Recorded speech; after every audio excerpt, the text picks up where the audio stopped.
We are keeping a very close eye on Capitol Hill now. The House floor has just opened, and members of the House of Representatives could vote on their next House Speaker at any time now, we're told. Republicans are hoping Louisiana Congressman Mike Johnson will be the man for the job, that he can actually get the votes needed. He was just named the party's fourth nominee late last night. Remember, we started the day with like 8 people in the running. Then it went to 4, then it went to 2, then it went to him. And now it's sticking there. We'll be following the action as it unfolds, and we'll bring you updates as they happen. We're also waiting for President Biden's first news conference since Hamas terrorists hit Israel on October 7th. He's set to take questions. Well, it's a news conference, so I hope he does. Alongside Australia's Prime Minister, and that should happen next hour. They moved it back by 45 minutes, so it'll be sometime in the 1 o'clock hour now. And he's facing mounting pressure to draw a red line with Iran as tensions mount in the Middle East. And our own men and women in the military have become targets of Iran-backed militias more than ever before.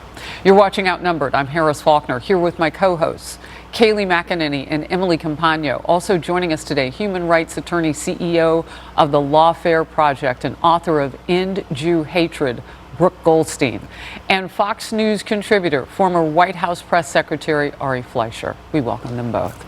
The United States is strengthening its posture throughout the Middle East, and we have sent now 2 aircraft carrier groups to the Eastern Mediterranean and the Persian Gulf. Remember, they both were going to the Mediterranean. The Eisenhower now is going to the Persian Gulf. Back on the ground, though, U.S. troops have become targets at least 13 times. And Congressman Walsh said last hour 14 times in the last week. Our members in Iraq and Syria have been hit by drone attacks. The Biden administration says Iran-backed proxy forces are responsible for orchestrating those attacks, or in other words, paid terrorists. At least 24 U.S. troops were injured after strikes on 2 outposts in Syria and Iraq on October 18th. The Pentagon sent a warning to Iran and those proxies. We remain deeply concerned by the potential for future attacks on our troops. As you're right, we've seen, and I'm guesstimating here, but it's about a dozen over the last several days. We're taking it very, very seriously. Our commanders on the ground have the right to defend themselves and their troops, and can take the appropriate, and are taking the appropriate force protection measures. Ari. They're not taking it seriously, and that's the very problem in essence. What we are saying to Iran is attempted murder is fine. Now, if they murder somebody, maybe we'll do something different. Who knows? I suspect Joe Biden's knees will buckle and he won't do what's necessary to deter Iran and protect Americans. Look, I miss Donald Trump. If Donald Trump were in power, he would have sent a message as soon as Hamas attacked Israel that if Iran does a thing, if Hezbollah does a thing, that'll be their last breath they ever take, and they're never going to have an oil field again. And that's what we need to do.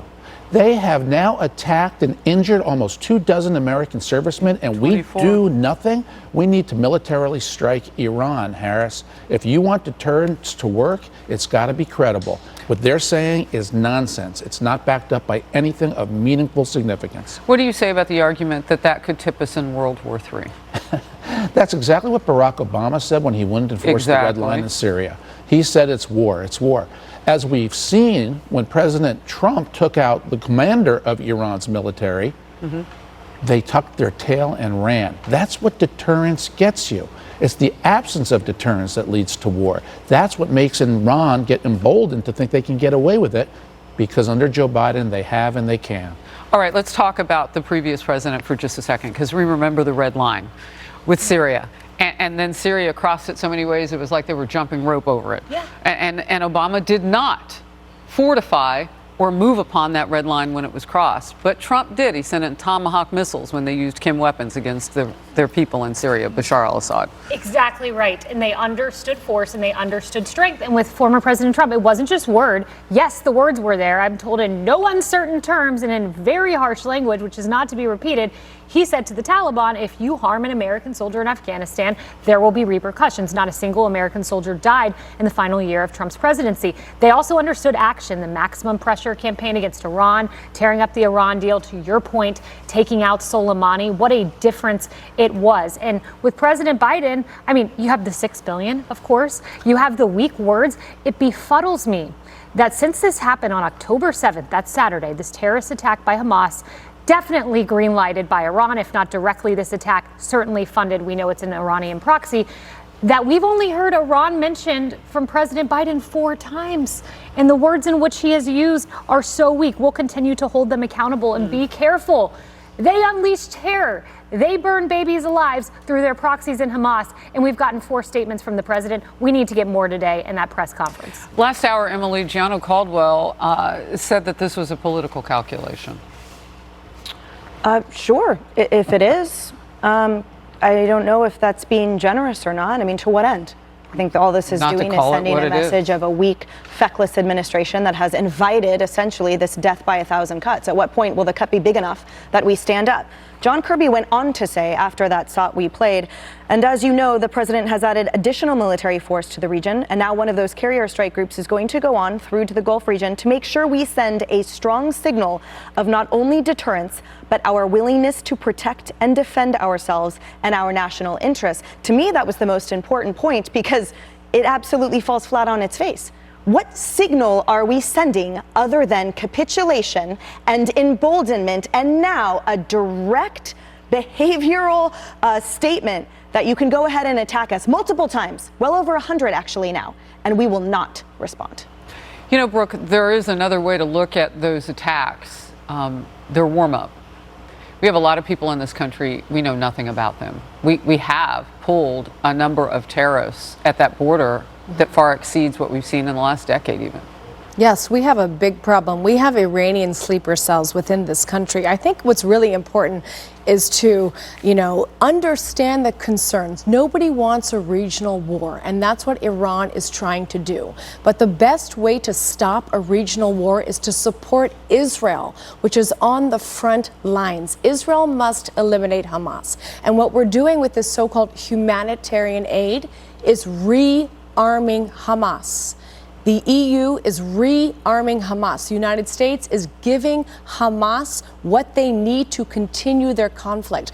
And we are sending a message to Iran as we allow dozens and dozens of trucks to go across the Rafah border and give Hamas what it needs to sustain its fight against Israel, that we are okay with their proxies engaging in a genocidal terror war against our greatest ally in the Middle East. So I'm taking it you don't buy it when the Biden administration says that they have some way to tell, I don't know if it's clairvoyance, but somehow they can tell that not even a dime of that aid money would ever go to those killers.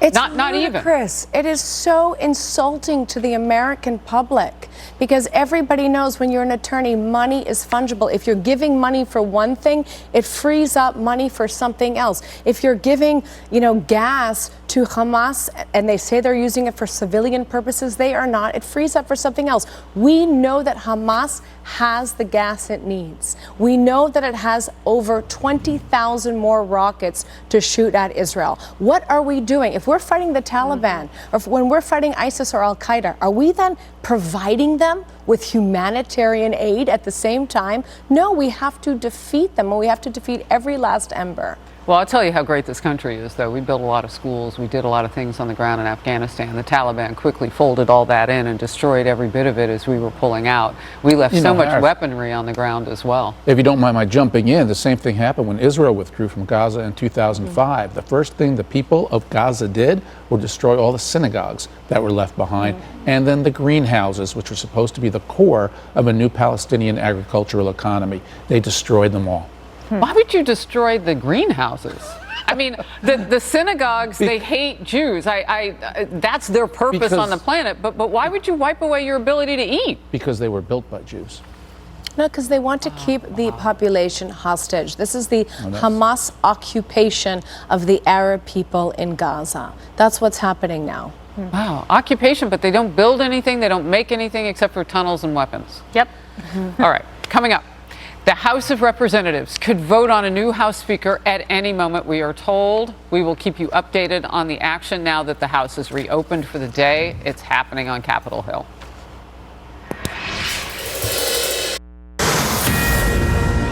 We're expecting yet another vote for House Speaker at any moment. The quorum call is currently underway, and it follows a wild, and that is being generous, 24 hours full of drama. Around this time yesterday, House Republicans elected House Majority Whip Tom Emmer as the party's third candidate. Emmer won the secret ballot election by a small margin, but get this, just 4 hours later. 4 hours. A lot can happen in 4 hours, I guess. He dropped out. That stunning reversal left Republicans back at square one. Some within the party discussed a potential comeback for former Speaker Kevin McCarthy, with House Judiciary Chair Jim Jordan taking on an assistant speaker role. But after one last secret ballot vote last night around 10 p.m., House Republicans have chosen Louisiana Congressman Mike Johnson as their newest nominee. Johnson's a member of the House Judiciary Committee, and he currently serves as the vice chair of the House Republican Conference. He's a strong conservative and evangelical. He's got a great reputation. But Ari, let me throw out some numbers, just broadening where we are at this moment. It's been 22 days since McCarthy was ousted. There have been 14 candidates, 4 nominees, 3 floor votes, all which failed. I would rather be sitting here with a different set of numbers. 1 censure vote for Rashida Tlaib, 2 foreign aid packages, broken up Ukraine, broken up Israel, 12 appropriations bills. I wish those were the numbers I was sharing now. Yeah, I mean, I'm coming to the conclusion that if you like part-time work, if you like a temporary job, become Speaker of the House. That's the place to go to get replaced in 6 months or 9 months, and you get the full year salary. It's an embarrassment.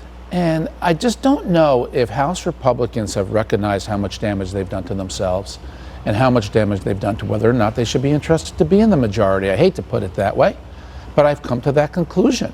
Because, Kayla, as you pointed out, what were they put there to do? They were put there to pass laws to cut spending. The strain on the Republican base over there, so many Republicans who just want to burn it down, shut it down, that it doesn't matter to them if we don't have a speaker, if the government collapses, or if the government doesn't, if the government is shut down. They don't care. Yeah. Well, we should care. If you're running for office, you should care, and you need to have unity. Without unity, they're just a faction. Yeah. Without unity, you get drama, which is what we've had for 3 weeks, Emily. Mike Johnson last night, he gets 128 votes, so shy of 217, but it's looking very promising. One of the good things for him is he hasn't really been one who's been frontward about wanting a leadership position. He doesn't have a lot of enemies. He has good relationships with the right and with centrists, and he's said to be as policy driven and as wonky as Paul Ryan, and I say that in an affable way, someone who really cares about the issues. That would be a refreshing change from everything being demonstrated thus far, which is that the House is comprised of individual royalty, and that the consensus does not matter, service does not matter, constituents do not matter. All that matters is immature, self-serving, myopic views. Just to underscore that the reason that McCarthy was ousted was, quote, because of chaos, and to dispel that, what have we received every single moment since? I'm curious, Ari, if you can weigh in quickly to the argument that, or the reports that Emmer was sort of, I don't know, jettisoned as well because of pressure of President Trump and the far right faction. If that is true, what does that mean, not only for Johnson, but for Congress moving forward? Well, I don't know about the Trump issue here because he endorsed Jim Jordan and Jim Jordan didn't get it. I think he was jettisoned because he couldn't get to 217. He was jettisoned by math. I don't think he was jettisoned by Trump. Oh, that's interesting. Let me get this in here then. So this is from the former president on Truth Social. He says he torpedoed him, Emmer. Well, of course he says out on Truth Social, he put this out, totally out of touch with Republican voters and a globalist rhino. That's what he was saying about Congressman Tom Emmer of Minnesota. So, I mean, he certainly says that he took him down. What you're saying is it was the numbers as well. Yeah, I don't think President Trump had to say it. He was going to go down because he didn't have the votes. Yeah, one of the interesting things, Harris, is the challenge. So if Johnson gets this, he has put out a plan of what he wants to do, and it includes, get this, a continuing resolution. Oh. That is the same as what Kevin McCarthy did. That is the same as what got Kevin McCarthy ousted. So he's going to have to put forward a CR that got Kevin McCarthy ousted, because we're 23 days from the government shutting down. He's going to have to deal with this $106 billion aid package. Republicans want it broken up. He has a lot he's got to deal with, the same things that made Kevin McCarthy unpopular. I mean, you mentioned Paul Ryan before. I would imagine that was the same thing that he would have done too. I mean, this has gone down the road so far now that they're up against a new deadline for government shutdown. So I don't think who you put in there, nobody's going to let the government shut down right before Christmas. I don't see that happening. But I will say this. Whoever you are, what Ari said is true. It's temporary, because unless they take away that rule that Matt Gaetz got into the lingo in the House of one person can raise the idea of kicking somebody out, then the next man, the next woman standing. And speaking of which, why are there no women running for this? Yeah. Like no one can come They're up with smart a enough to stay single out. woman? Yeah. No, but I mean, you had other people nominating other people. I wonder what's going on behind the scenes there, because if Nancy Pelosi comes back for a third term, and when, because we know she's running at 83, won't she be thirsty for a third term as Speaker? Yeah, good question. You know, Brooke, at the same time, you think since October 7th, Republicans could have illustrated their alternate foreign policy view. Instead, you've had Biden leading on this, saying, I support Israel, while also in some ways playing both sides, giving aid to Gaza, which we know goes to Hamas. You could have had Republicans passing bills. Yes, they wouldn't have gotten through the Senate, but it would have given Americans a choice. Here's how Republicans lead on Israel. Here's how Biden leads. Look at the difference. Yeah, absolutely. I mean, for the average American who's not a policy wonk, they are being sent this signal that there's complete dysfunction. And this is actually during a time of war. Because make no mistake, America is at war. We are being attacked abroad. We have infiltration here in our country. Our allies are being attacked. And what we have to send is a signal of unity. And then what's particularly concerning to me is the politicization of October the 7th, which now has been turned, into like anti-Semitism as a political football, who can stand up for Israel more or who's not standing up for Israel enough. And we have to be very careful about that. And I just want to make one more point. In this chaos, people like Rashida Tlaib, and I'm glad you mentioned the censure, are using it to spread blood libels, to speak at pro-Hamas rallies and incite violence. Yes, and Congressman Moskowitz, a Democrat, told us yesterday, yes, it's something that should be considered, but we can't consider it without a House Speaker. So let's hope we have Speaker-elect Mike Johnson in the next hour or so, or the chaos will continue. We're awaiting comments from President Biden, who will be holding his first news conference since Hamas's terror attack on Israel. We'll bring that to you when it happens. And next, there are new calls for the UN Secretary General to resign after giving a speech some say, most would say, justified Hamas's deadly terror attack.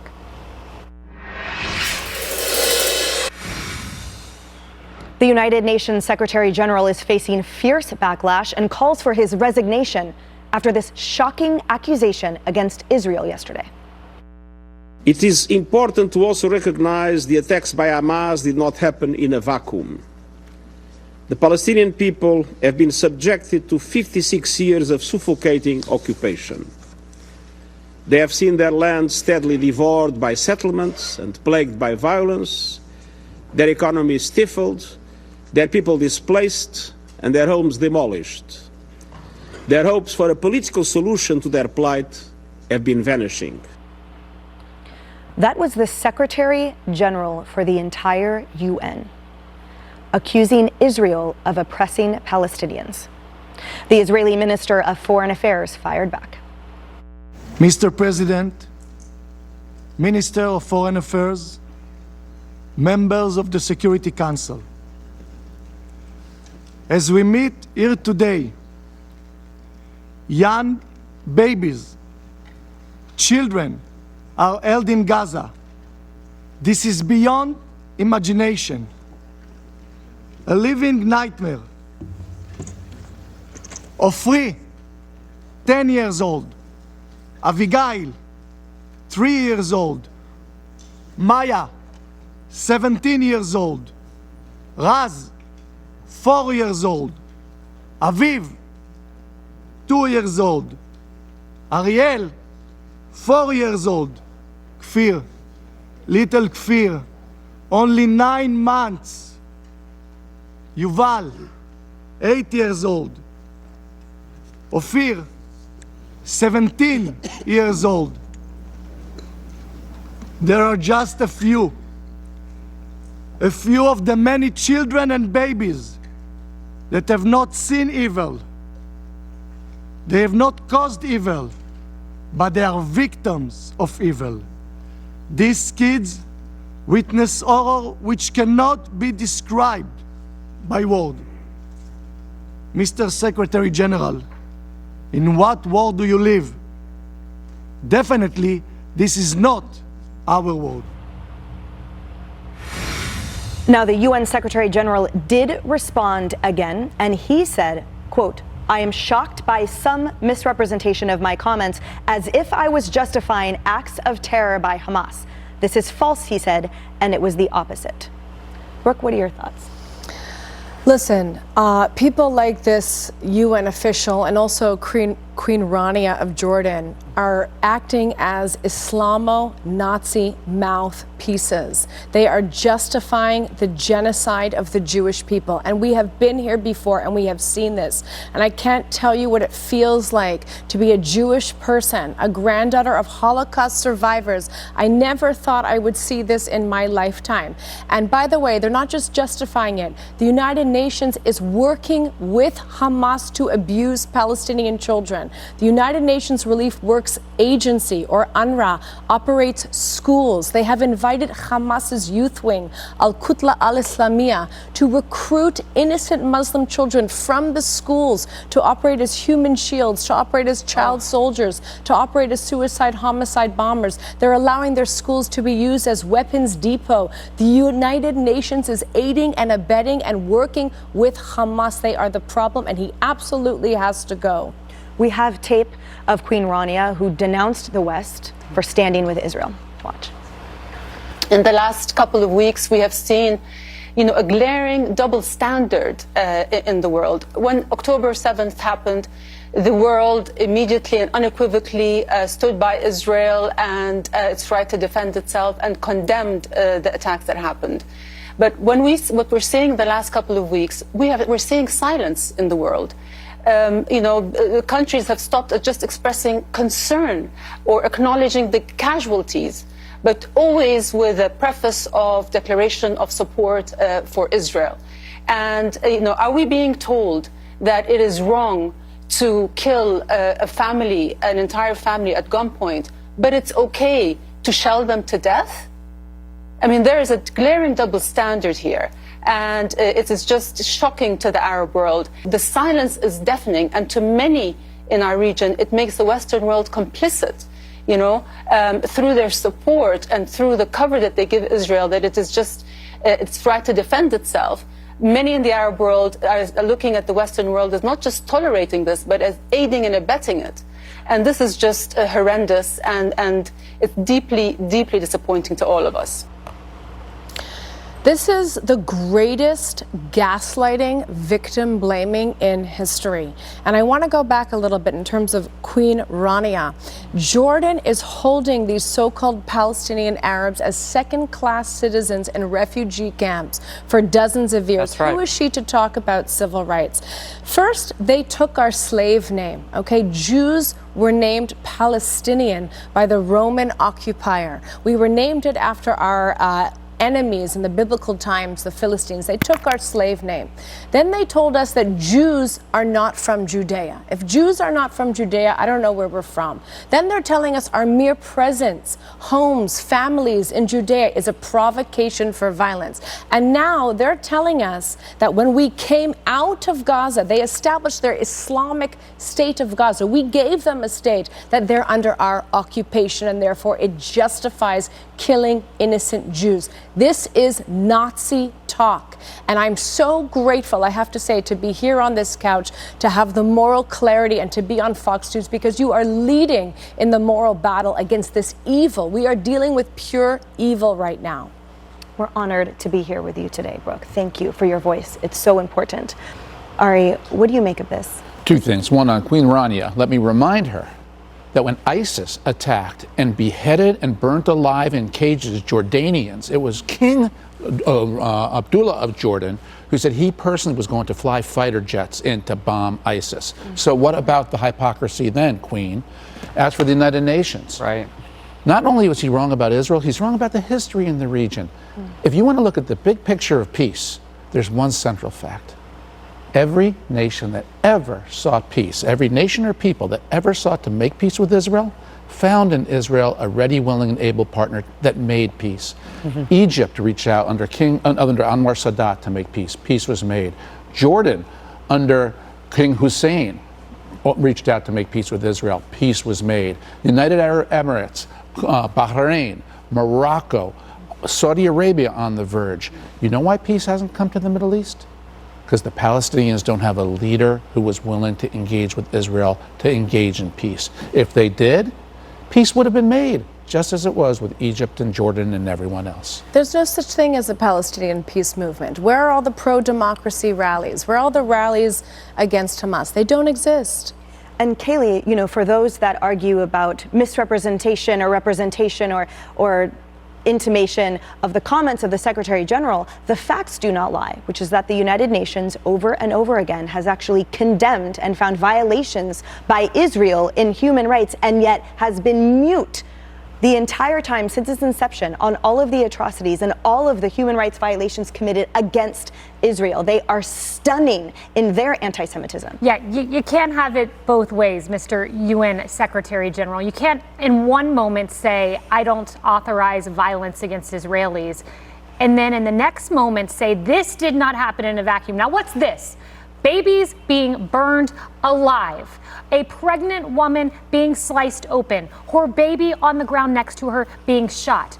Do not tell me this did not happen in a vacuum. This is terrorism for which there is no justifying. We put up the faces often. There you see Kafir, the baby who was named Ariel, Raz, Aviv. These are the names that the Israeli ambassador was referencing in response to the UN Secretary General. And you ask yourself, just quickly here, how did the Holocaust happen? It's confounding to many how this could have happened to the Jewish people. Well, it happens when you have international bodies like the UN making excuses, when you have nations, leaders making excuses. That is when a Holocaust happens, and it can happen again if we don't exhibit moral certainty and clarity, as we've heard from Brooke. So I'm sitting between two White House press secretaries, and I will say this loud and boldly: replace Karine Jean-Pierre. She's not representing this nation right.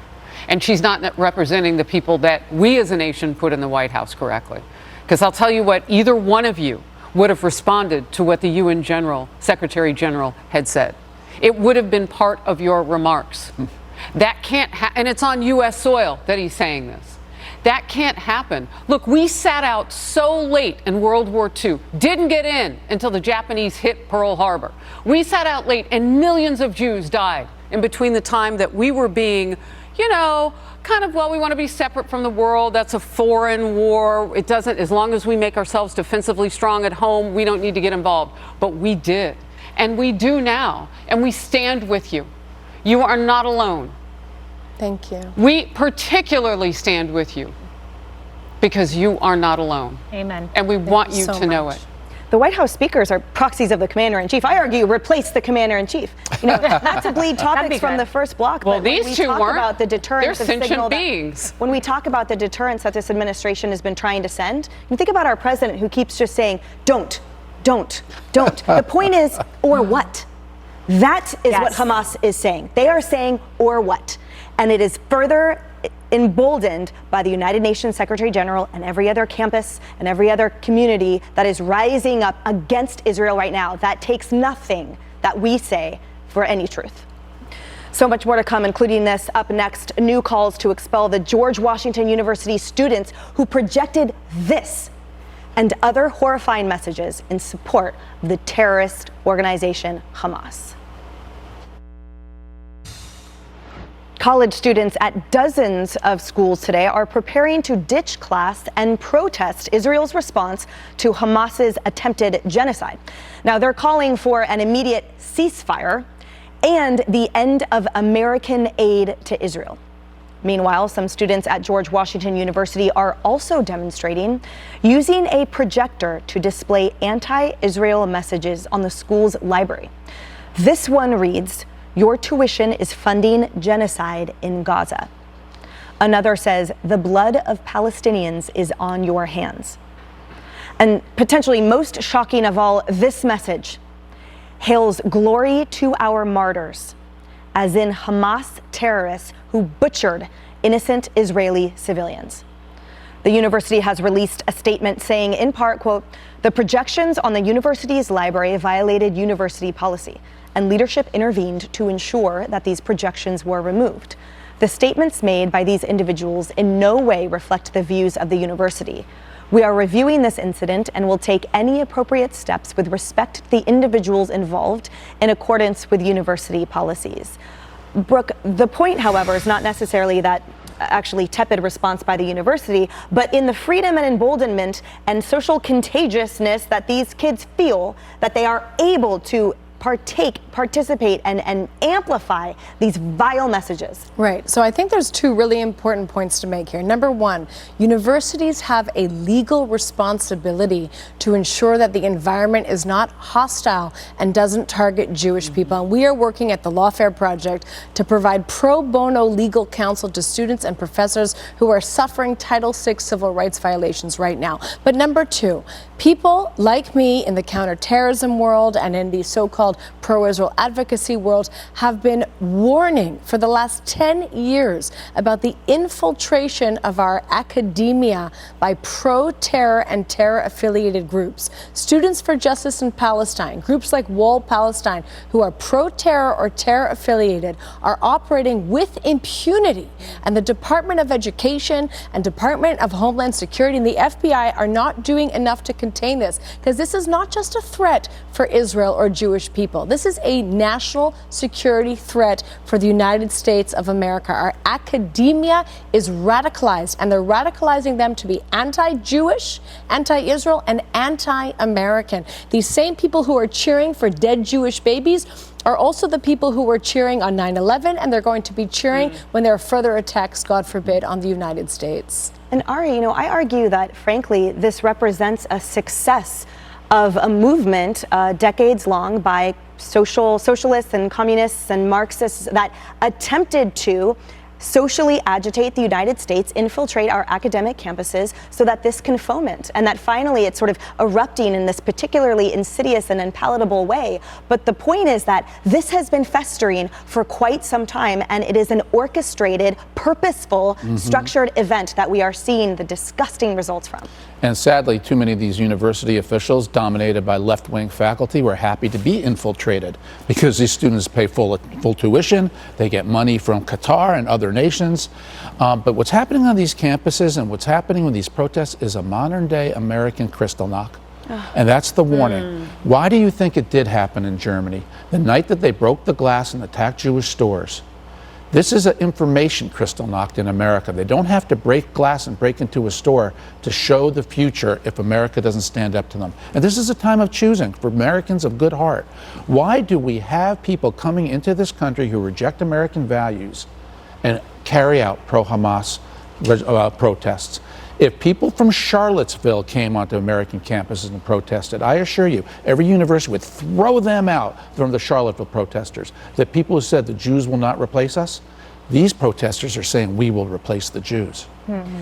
Kaylee, I spoke last night with former Congressman Lee Zeldin, who talked about his experience. He said, as a Jew, he went through Harvard University, he went through these universities, that I never experienced any anti-Semitism. And yet this surge now is all of a sudden so prevalent, so everywhere. You're an alumna of Harvard, you've experienced this. What say you about somehow now this terrible curtain that has been pulled back and this erupting in its stead? It's despicable. Look, I went to Georgetown, I interned in the halls of Congress in the White House, and when you go, you pass George Washington University. Now, they're a big campus, they probably have other locations, but assuming this is on their main campus, imagine if you are a family of an American hostage today on Capitol Hill because they are lobbying on Capitol Hill. And imagine if your Uber, your taxi's taking you through DC and you look up and you see on an American university campus support for Hamas. Are you kidding me? These kids should be expelled. Nothing short of that is acceptable. That's right. I interviewed Burgess Owens, congressman, last hour, and he said the first order of business when we get a House Speaker will be to condemn Israel and to make sure that Israel has everything that it needs. And then he went on to talk about these colleges. He said, our kids are coming out literally hating everyone we've dealt with. The last couple of years of blacks hating whites, having black-only dormitories, having black-only graduation, so he's making a comparison there. This is an outgrowth. I had no idea how bad it was getting until now we see how heartless our kids are. I mean, watch some of the social media and what kids will do to get clicks and how much they'll hurt and shame and cancel others. We have a responsibility as the generation now, the biggest one until we get replaced basically by bigger numbers in Gen X. Than Gen X. We have a responsibility to model for them what it looks like to support those who we said we'd never forget, who we promised it would never happen again, the Holocaust. We must show them that we learned and that we're better, and we must show them that we expect that of them as well. I hope we don't infantilize them or continue infantilizing them as well by referring to them as children and kids. We all do it, but the whole point is a monster, no matter how young or old the skin is still a monster. And if that is what you are projecting up, you are a monster. We are awaiting President Biden's first press conference since Hamas's October 7th terror attack on Israel. We will bring you that as soon as it happens. We're also keeping a close eye on the action on the House floor. Stay with us. Well, right now, Elise Stefanik is giving the nominating speech for Congressman Mike Johnson. We wait to see if he becomes Speaker-elect, and we wait to see how the three who voted present last night, Thomas Massie, French Hill, Mark Amodi, vote in this vote that we're about to see, as well as the 23 congressmen who were absent last night. For that, we bring in senior congressional correspondent Chad Pergram for all the latest. Chad.